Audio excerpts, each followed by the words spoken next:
That's so beautiful.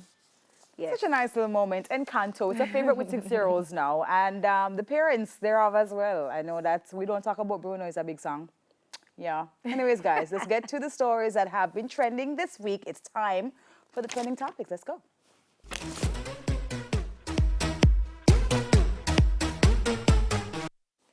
All right, first up, guys, Prime Minister Andrew Holness meets with US Vice President Kamala Harris.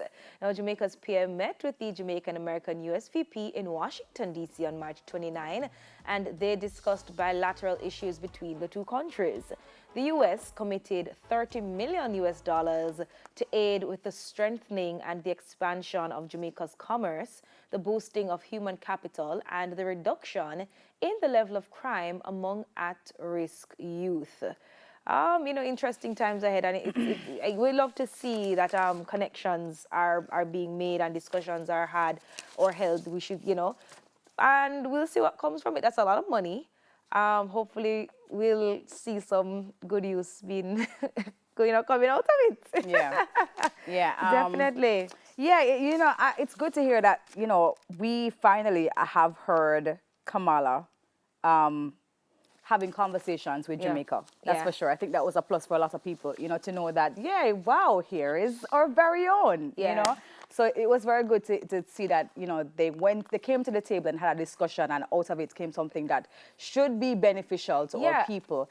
And I know that they have already kind of decided where to streamline the monies, but it's going to be interesting to see how they will build it out from that. So, but it's also interesting. I think persons are actually excited about the fact that she has Jamaican roots, and when she was much younger, she would visit Jamaica.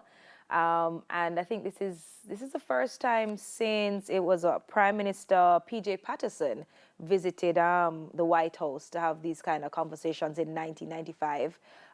So, we'll see the dynamics and how things have changed over the years. But also, definitely once we're getting those contributions, as long as it's being put to good use, we can't complain. And we really want to see how it's being used. And, we appreciate accountability and transparency. Amen. All right, guys. All right, so Tabby Diamond, founding member of the Mighty Diamonds, fatally shot. 67-year-old singer Donald Orlando Shaw, popularly known as Tabby Diamond, was fatally shot in a drive-by shooting on March 29. He and another unidentified man were pronounced dead at hospital. 3 others were injured. The group was gathered on McKinley Crescent when they were attacked. The music industry and many fans of the Mighty Diamonds are in shock and mourning. And sadly, it's a really, really sad story. Yeah. I think this one kind of, it caught us off guard. Definitely. And to kind of know that this man had such a rich legacy, and this is the way that he's leaving. Yes. It is such a heartbreaking story. And a lot of people will say that they don't know of Tabby being involved in anything at all.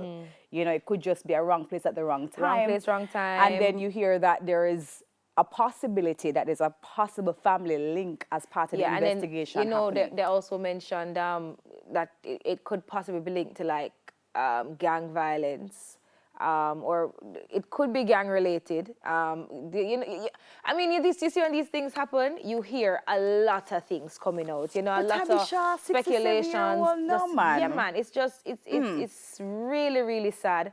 And then, persons will say, boy, if you can't catch Quack, you catch him shot. People have so many things to say. But I think the bottom line is that when you see this making a headline, you're like, what? What is happening? What is happening in the country, And crime, if this is the state of it, and this is where it is right now. No, it has been at this state. I think it's just that it has kind of come home to a lot of us, and it's getting closer. It's getting closer. Yeah, getting closer. And it's just really sad. But guys, sadly, we've also learned that his group mate, Fitzroy Bunny Simpson, who had a stroke in 2015, died in hospital yesterday, Friday, as well. So we are sending our condolences, of course, to the family of Fitzroy, and also to the Mighty Diamond family as well. Definitely. The fans all around the world. It is really a hard time. And I'm sure that the government will do something good in terms of sending them off in true Diamond style. Diamond style. So we will see. You know, a lot of entertainers and persons who actually have a big stance in entertainment had a lot to say. You know, like Gramps Morgan actually said, you know, it all seems like a very bad dream. Or, you know, I see a very long nightmare that will not end. You know, Mikey Bennett said singing came so naturally to him that sometimes he didn't need to put any extra effort to make it. So, I mean, people are remembering him and remembering his legacy. And that, I mean, as you said, we just hope that the government will do something. I'm sure they will. Send them off in Diamond style. All right, next up, guys, American Airlines books direct flights to Ian Fleming Airport. Okay. So flight AA4007, yes, 4007, will be flying in visitors twice weekly from Miami to Ocho Rios, with the first direct flight landing scheduled in November 2022. Okay, all right, that's exciting. I mean, I'm sure that this is to actually help to, you know, facilitate tourists to just to be able to bringing them closer to Ocho Rios and Montego Bay, where there's the sun, the sea, the sand, you know? Yeah, you know, I just want to know people. if I can travel from Ochi. Like, can I book a flight from Ochi to wherever? Yeah. That'd be nice for me as a local, you know, not just to be able to accommodate people coming in, but also to leave with the convenience of not having to go all the way to Montego Bay. Yeah, or for Kingston. an American Airlines flight, you know. I would like that too. I would like to enjoy that privilege as a person inside this country. I'm just saying. But I like it. I mean, I think we're moving forward and we're making usage of the airspace that we do have, you know, in terms of the landing spaces and the kind of ports that we do have. So, and you know, it's progress. Well, they call the flight 4007, of course, you know, because the flight number is no coincidence, of course, you know, our relationship James and Bond. past history with James Bond. So, of course, you know, the Ian Fleming Airport in Ochi is definitely, you know, definitely famous partnership and everything. And I saw James somebody Bond said that Mr. Stewart, the late Mr. Stewart, would have wanted to see this happen. So it's like a dream come true for him. So. Which is it's good. It's a good look, guys. All right, guys. So the slap seen and felt around the world. On Sunday, March 27, actor Will Smith walked onto the Academy Awards stage and slapped comedian Chris Rock after he made a joke about Smith's wife Jada that apparently did not go down so well with the Smiths. Well, Smiths went on to win the Best Actor award, but the unfortunate incident overshadowed everything else that came after and has sparked mixed reactions across the globe. Not only Chris Rock was holding his face, but a lot of us was like in shock. Yeah, man. Seriously. Yeah, and you were in like, definitely. This is a joke. Yeah. This is not happening.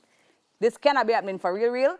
And I think when we knew it wasn't happening for real, like we knew that this is serious, was when Will actually came back to his seat and then burst out in those famous words that are now being printed on T-shirts. Leave him wife alone. Right? Leave him wife alone. Yeah, accompanied by other adjectives. Take her name out your mouth. But, you know, I've been, there's a lot of things that has happened since, like the Academy's consideration for disciplining, you know, and holding him accountable to the actions that is Will Smith. There's also now Chris Rock, who is now on tour. His tickets have skyrocketed. Like $1,000. It's $1,000 US, you know. Yeah, he played a show in Boston. He played a show in Boston, and it was the first time that he was out in public since. And I think they said that when he arrived in the space, he got a standing ovation for a while.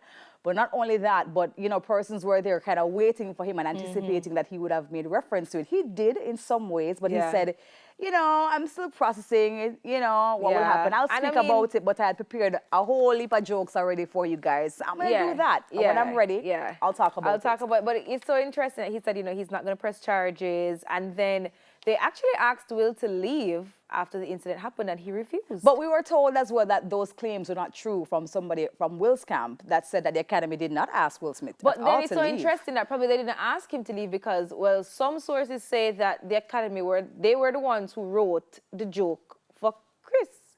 And then we're told that it was not from. It's a whole heap of things. It wasn't just him alone. He did not just go off of his own and say, look, I'm going to make a joke about you, Jada. It's more like, this was planned. But we think that, you know, we've been discussing it. I mean, we meaning different, you know, media platforms, Full House Friday, etc. We had discussion with Dufton as a comedian, you know, about what he would do in that instance. And we're kind of just saying that it sounds like it's more than just that night. Yeah. Yeah. Maybe. Yeah. Who knows? Who knows, guys? Okay, we got time. We've got time for one more. All right, guys. So actor Bruce Willis, diagnosed with aphasia, retires from acting. The actor's family released a joint statement on March 30 that the die-hard star is stepping away from acting indefinitely. According to Mayo Clinic, aphasia is a medical condition that can affect someone's ability to speak, write, and understand language, both verbal and written. This is so sad, guys, especially for the movie lovers, like persons who grew up watching Bruce, I mean, you feel like you're a part of his family, you know, just through the screen. And to see that... You go far, Talia. You're part of the man family from through the screen. No, but no. Well, no. But, Debbie, you have some people who love them actors and actresses and take it serious, I get you. Like, to them as personal friends. Yeah, man. And it's true. Personal friends. It's true, because family. you knew once you saw Bruce in a movie. Yeah, man. You know, say it's a good nice. Yeah, it's a good nice. You're born for laugh and, you know. Or it's going to be intense in terms of the drama and possible things that could happen. Yeah, so, but I mean... It's unfortunate. Yeah, life, man. Really I'm very happy he lived a full one so far. So. Yeah. Well, that's it for your trending topics, guys. We have much more to come right after this.